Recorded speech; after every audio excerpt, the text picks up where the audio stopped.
In today's video, we're going to walk you through step by step on how to lease a property in Ontario.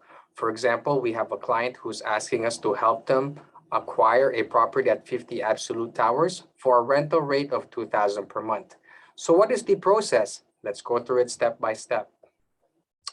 The first thing that we're going to do is pull up the rental application form and submit this to our clients.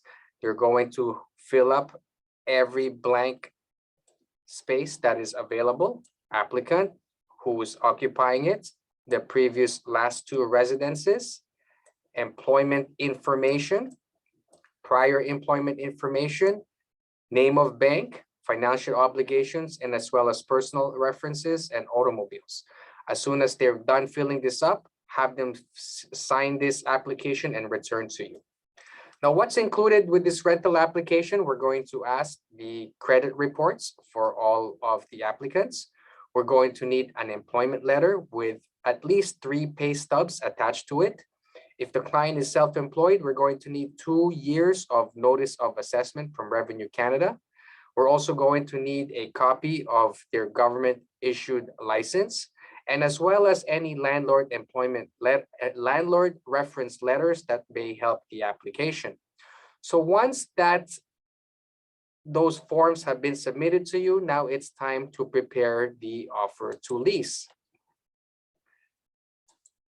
What we do is pull up the agreement to lease from web forms, which is form 400, and we fill this up, right? So Froilan Baroy is the tenant.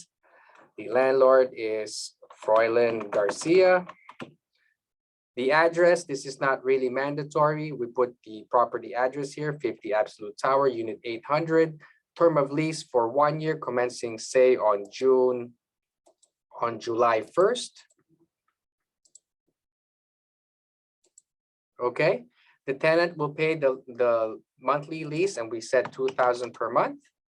Okay, here we put first and last, payable on the first of every month, and upon acceptance or herewith, a check payable to, say, Remax in the amount of $4,000, because we're going to submit the first and last month's payment.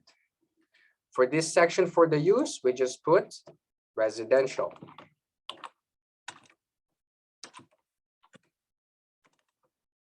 Here we check what's included in the lease.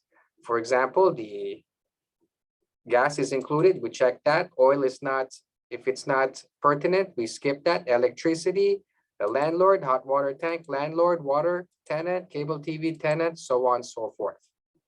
Okay. Parking, we specify the location, A1, underground.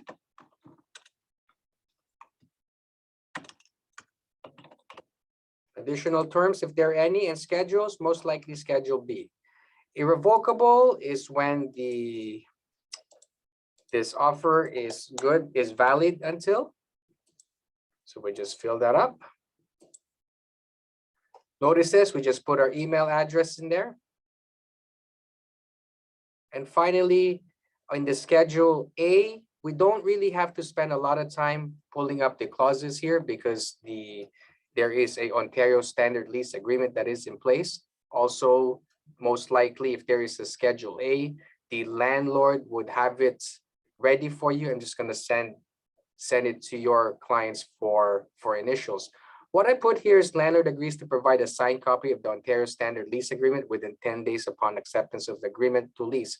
That's all I put in my residential lease. You can put additional terms in here if you wish, but the simpler, the better, because once you get the standard lease, that's going to supersede everything that we write in these clauses anyway. For example, if you put a no pet clause in here, it's not going to be upheld by the Residential Tenancies Act, because the Ontario province allows pets within the unit. And after you have, say, this agreement to lease has been signed, there's going to be a standard lease agreement that will be signed for your clients as well. Therefore, there's going to be 2 rounds of signatures, and the standard lease is going to be the actual lease. So there you have it. If you have any questions, feel free to reach out to Remax Realty One Inc. training, and we'll see you at the next video.